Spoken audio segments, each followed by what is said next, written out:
We are in Bellingham. It's Bellingham, Massachusetts. It's Friday, December 6th, 2013. And this tape is part of the Bellingham-Mendon Veterans Oral History Project.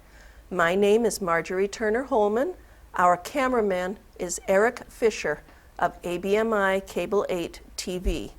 We are privileged to have with us today Robert Arpin of Bellingham, Massachusetts. Robert, could you tell us your whole name, please? Robert J. Arpin, A-R-P-I-N, 461 Pulaski Boulevard, Bellingham, Mass. Okay. What is your hometown originally? Well, originally, when I was young, was Sanford, Maine. I was born in Sanford, Maine, and moved to Woonsocket for my father and mother because of work. Had to get a job in Woonsocket because of the fact that jobs are scarce in Maine. So we moved to Woonsocket. What kind of work did your... My father was a weaver in the mills, and Woonsocket was full of mills. Now it's 53 mills, actually, in the city of Woonsocket. Now, hardly any.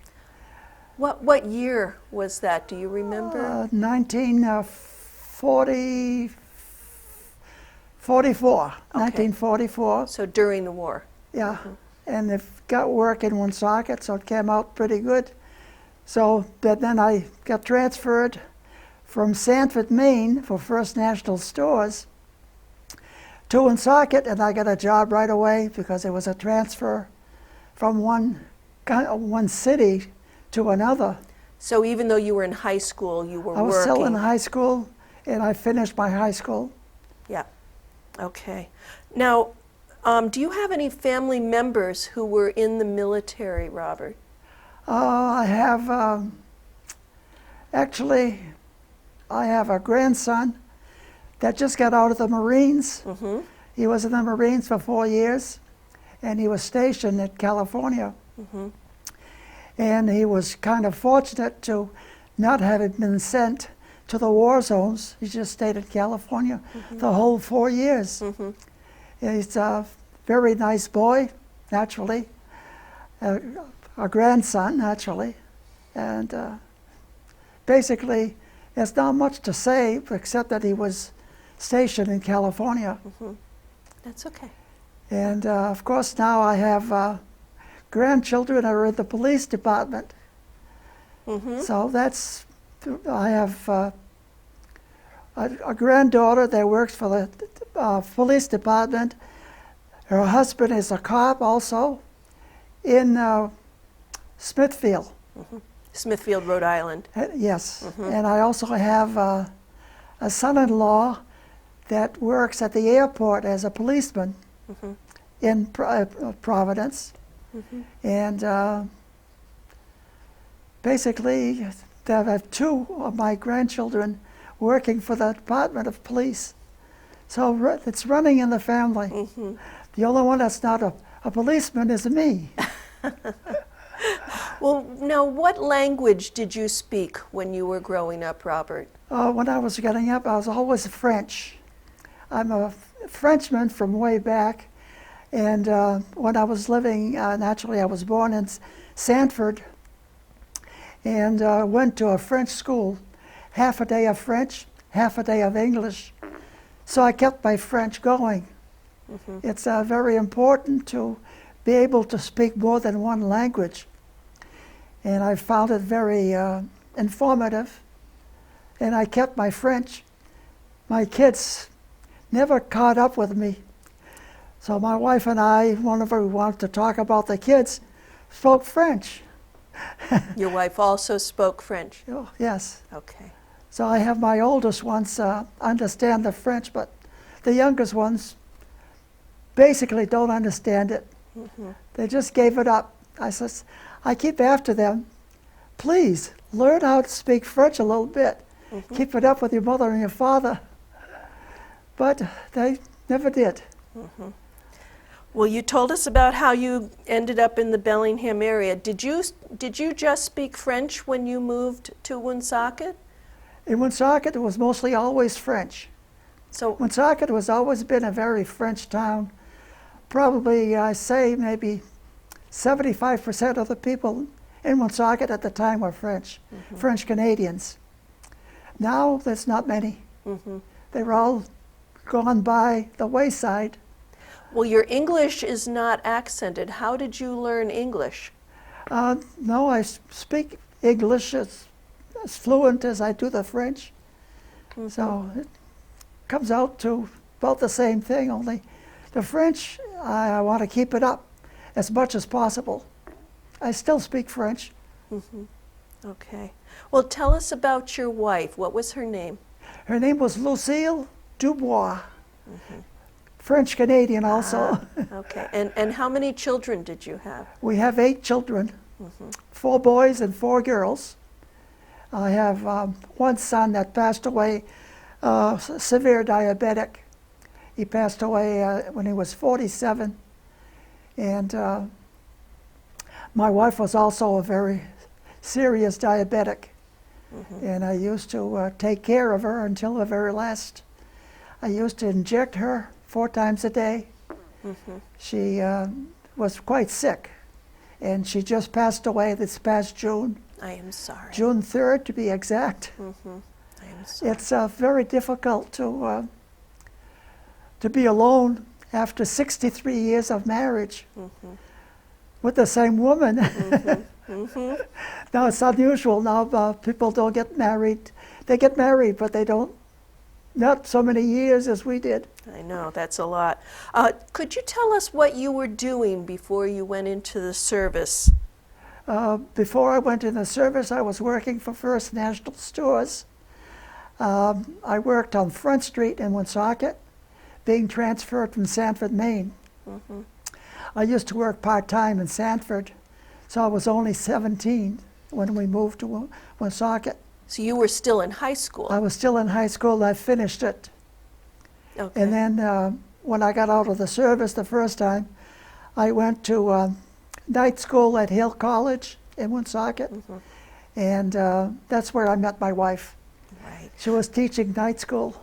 Well, tell us, why did you joined the Navy? What made The you reason join? I joined the Navy is because I did not want to be drafted. So naturally, I had to enlist, and I was only 17 and a half. And my father had to come to the post office and sign that it was okay for me to go. Otherwise, I was only 17 and a half. It was in March 1945 is when I enlisted. And that's it. As far as being in the service at the beginning was in March of 1945, which the war was on all that time. If you had been drafted, what would you have been drafted into the Army? If I would not have joined, I would have been drafted at 18. Into the Army or the Marines? It would have been probably the Army, and I did not want that. I wanted the Navy. Okay. I was very serious about that, so my father had to come and sign, which was a different thing. I didn't realize that he had to sign, but he came down with me. So it was good. Okay. And you told us how old you were. So what branch of... There you are. There's the picture of you in the Navy. Oh yeah, that's a fairly good picture. Wow. And why did you want to be in the Navy? Actually, the Navy, I wanted to be a cook. And actually, they did not let me have being a cook. They put me into a gunnery school instead. Sampson, New York is where I went to boot camp. And learned how to shoot guns. And I never cared for guns, but that's what I had to do. So when I went to California after boot camp and boarded an APA, which was a troop ship to go to Okinawa. Okay, well, before you went to Okinawa, you were assigned to shore patrol here in, I think it was Newport, Newport. Rhode I was Island. Can you tell transferred- us about shore patrol? Shore duty in Newport because the ship that I was going on And there you are. You're not was this in big Newport guy. at the time. Uh-huh. And while I was in Newport, they put me on shore patrol. No guns, just a stick to guard the downtown area, because the sailors in those days were more, how should I say that, walking the streets of Newport. So you weren't protecting the I was Navy protecting from the so- bars, you were actually protecting the civilians from Yes. the soldiers. so they wouldn't get any trouble on the streets. I see. I see. And you weren't a real big guy. How did you? I how was did, always very small. I only weighed 110 pounds at the time. oh my. I was very thin. And now I gained weight naturally.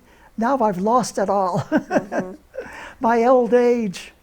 But you were able to make your point with anybody who was misbehaving. Yes, I I was able to suspect. do that. I had my nightstick in Newport. So I came out okay. Okay. And tell us about being deployed with World War II. World War II, we boarded an APA in California to go to Okinawa. And as we were on our way to Okinawa, we passed the international dateline, and it should have been my 18th birthday, which I never had an 18th birthday. I should always say, well, I'm a year younger than I really am, because as we crossed the international dateline, we just skipped my 18th. You missed your birthday. My birthday was 18 at the time, and it came out pretty good. But as we were landing in Okinawa, I don't know if you want to talk about that. Okinawa, the APA landing crafts to go onto the island of Okinawa, and at the time the war was just over. The Japanese were hiding in caves on Okinawa, not knowing that the war was over. So we got shot at several times. As far as I can remember, we had no men that got shot at. They got shot at but not damaged. And we were all landing with all our backpacks and everything, just like as if the war was going on. But the Japanese did not realize the war was over, so they just kept shooting. Wow. And we were lucky we didn't get shot at, actually, to the point of death or anything. Were you surprised when this happened, or had you been prepared that this was Actually, happening? I was surprised. I didn't think that they would be shooting at us because they were hiding in caves. And Okinawa was a naval ammunition depot. That's where we were going to landing, and they were taken care of by the CBs. Our base was not built up, so we stayed in tents for a little while. And then in October of the same year, we had a big typhoon in Okinawa, and all the tents were thrown away. They blew away? Blew away, so we had to go into the caves until they built the Quonset huts. The CBs were building as we were in the caves. You're saying you actually had to sleep in the caves in Okinawa yourselves? Yes, for a few weeks while the Quonset huts were being built. What was that like? The Quonset huts were quite large. They used to have about 24 men per Quonset hut.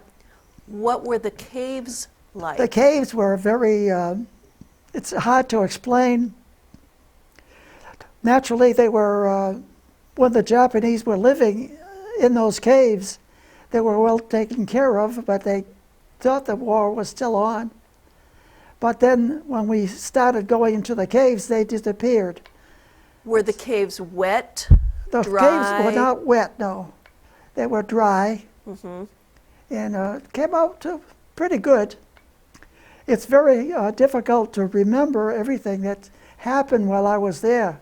It's a long time The ago. typhoon was the thing that really got me because I'd never heard of a typhoon before. Okay. It was kind of different, Mm-hmm. especially when all the tents were all flown away, all our clothes, we lost all our clothes, everything. Oh my goodness. Everything was a real mess. I expect so. But we were, the CBs were really working hard to get us to have the Quonset ready for us. So I was on Okinawa for a little over almost 18 months. Mm-hmm. And it worked out. Okay. Some things to remember. The natives were very, how should I say that, very informative. They used to talk natives language. Sometimes I didn't understand what they were saying, and they didn't understand us. So it worked out good. Well, are you saying they spoke Japanese or they spoke another language? Well, it was mostly Japanese, because Okinawa was occupied by the Japanese people. Mm-hmm. And the language was a little confusing for us, because we didn't know what they were saying. Right. There's a few nasty words that came out, and I'm not going to mention those. They were pretty bad. That's okay. That's okay. Oh, goodness. And so you said after 18 months you left Okinawa. What We happened left then? Okinawa and came home to California, and then we took a train to Boston. We got discharged actually in California, Mm-hmm. and we took the train into Boston. Mm-hmm. And after I got discharged, my parents were not expecting me, so I walked from the bus station to where we were living on Boyden Street in Woonsocket. You walked from where to Woonsocket? From the bus stop in Okay. downtown Woonsocket. Oh, okay. I walked to Boyden Street, Mm-hmm. and they were not expecting me, so it was a surprise. I was still in my uniform, Yeah.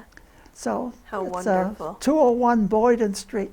I remember the address very closely. Mm-hmm. It's something that you always never forget. You know, What a joyous surprise. they were very surprised. Actually, my mother cried. Yeah. Yeah. Nice to see me home. Yeah. Mm-hmm. Well, tell us about when you returned home. Were you able to get a job? When I returned home, I went to my old job at First National on Front Street, and I told them that I was out of the service, that I would like to come back to work, and they took me right away. So the next day, from the time I came home, I was working. And that was at First National was a grocery store chain? Grocery store, yeah, big supermarket. Mm-hmm. It was on Front Street at the time. Okay. And I got my job right away, no problem, because the boss that I had when I left was still the same manager, John Egan. And I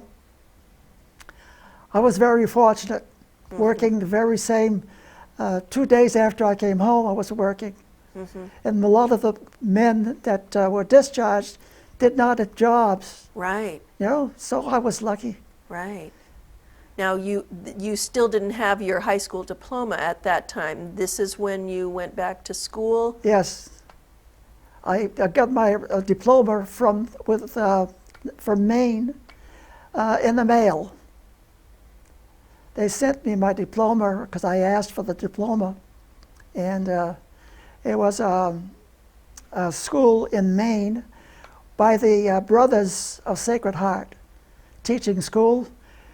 And they also had the nuns teaching, nuns or brothers. Mm-hmm. So I got my diploma that way. I never kept it, though. I should have kept it.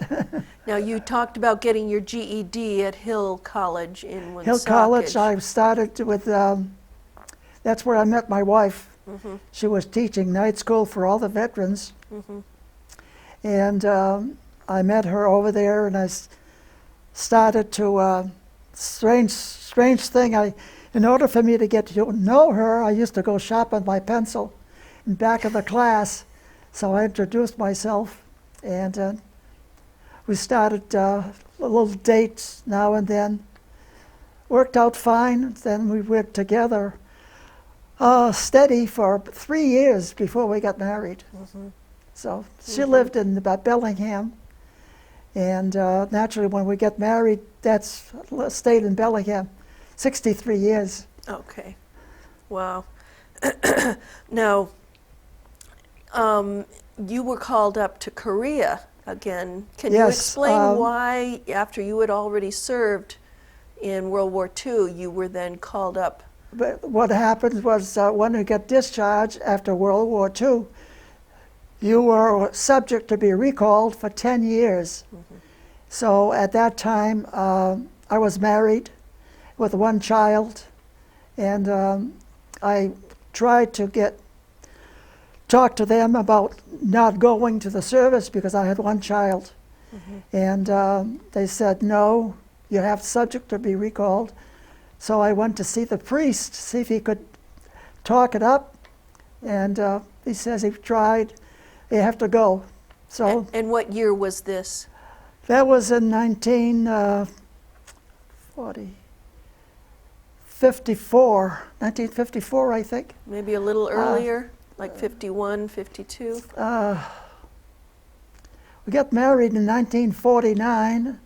We had been married only 2.5 years, so Okay, so 1951 or so. 1951. Okay. 51 and 54. Okay. So then I got called back, and they sent me to Virginia, Norfolk, Virginia, to train on an LST 344 for the guns and the ammos and so on and so forth. And I was there for 3 months on that ship. The ship was just being taken care of to send to, let's see, the ship was being sent to Newport to get a transfer to AL 61, which was a tanker to service the fleet. And I was only in Newport for a short time, a couple of weeks, and then we got transferred to California. That's a And, lot of sailing. a Did lot you of sail sailing, all the way? service the fleet. How did you sail from Newport through the Panama Canal to get to Yes. California? Panama Canal through, let's see, I can explain that. The ship was going to go to Korea, and we had to service the fleet because it was a tanker. Right. And I've got pictures of that as we were serving the fleet. My job was to shoot the guns with some ropes to the other ships that were being serviced with oil. These were the connecting hoses that would get was a rope at first, then it connected with the hose, and then it would get the ships whatever they needed at the time. And because you serviced these ships out at sea, they didn't have a port to come to. So you would go out and as a tanker, you would service the ships and get them ship, and then we would fuel. leave on not the shores, but the waters of Korea. And then after a while, when we ran out of oil, they decided to, while we were in that area, to take the ship to go to France, which was an unusual thing for a ship to go to France because it's not part of Korea. Right. So when we went to France, I was the only one on that ship that could speak French. So they put me on shore patrol again in France, and it worked out pretty good because I was able to go out with some of the sailors and speak French for them with the French people. So that's how come I was so happy that I kept my French all those years. Right. You were able So to use it. very little thing to say as far as that's concerned, but I was on shore patrol in France for a short time. Yeah. Okay. Can you talk anything more about what life on board ship was like? Well, on board ship, while we were crossing, they put me to work in the kitchen, serving the other men on the ship. And I was happy to have that because I wanted to be a cook. And so naturally,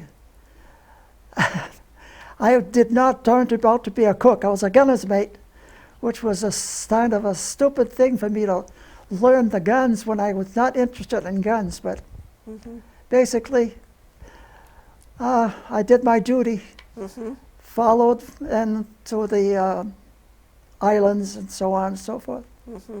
And so you did get to be a cook in the Navy for a while. Cook in the Navy, and I did not get to be a cook. But you got They to put cook. me with the guns on the ammo depot.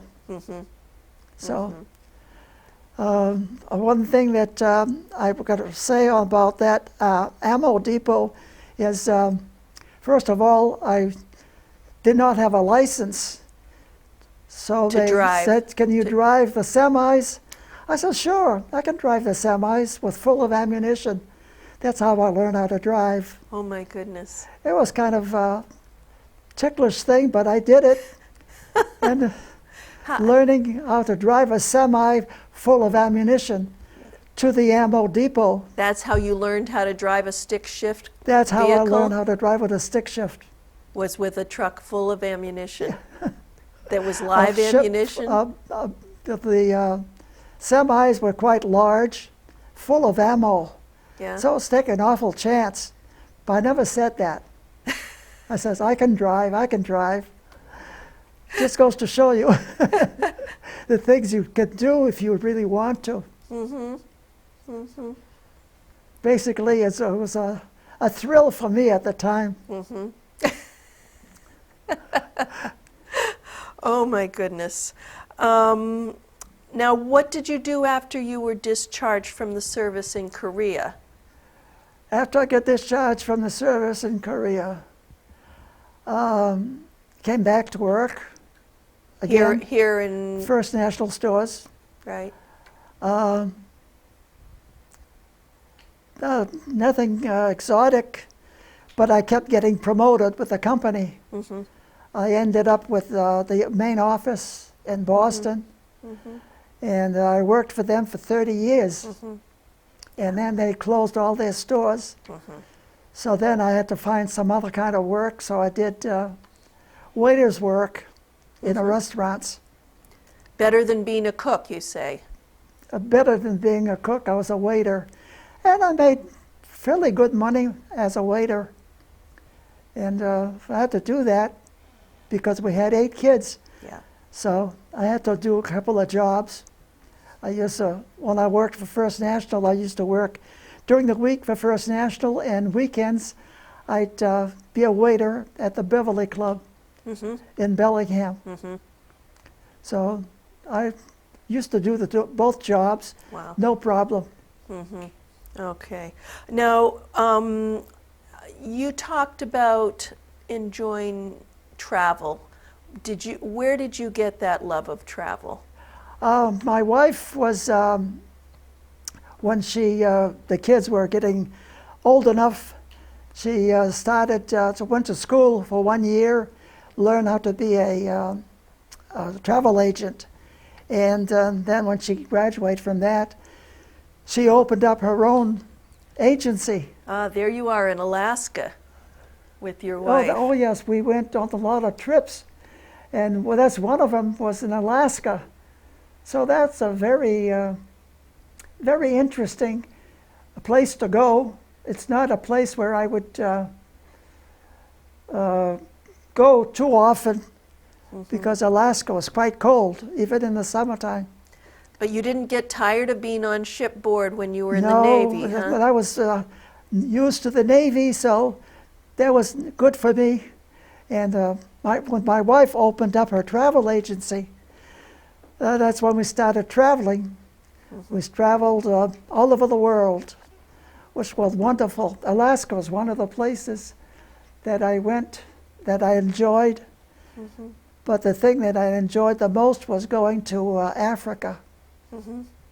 That was quite interesting. We were in Africa for 2 weeks, going on safaris with the animals, watching the animals on one of those jeeps that has the top, and you'd be sticking your head up and taking pictures of the animals. And we saw beautiful pictures. I say beautiful, I don't know why I say that, because we saw the animals killing other animals to feed their little ones, the lions. And they'd keep different things going. And naturally, we were taking a lot of pictures. And basically, it's my wife being a travel agent, we used naturally go a lot more places than ordinary people would take a chance on going. So the Navy did not discourage you from being My on Navy board? career was the one that really made me like to travel. Huh. That was the beginning of all travel, Yeah. the Navy. Yeah. I'm guessing you didn't do much traveling before then. Before that, no, we didn't do any traveling. Of course, we were with the kids and everything. We didn't have any time for traveling.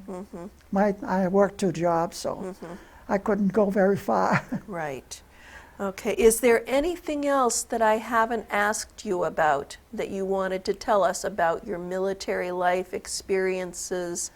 Anything else that I've forgotten to ask you about, or that you wanted to say? Basically, my military life was quite different. It's pretty hard to explain.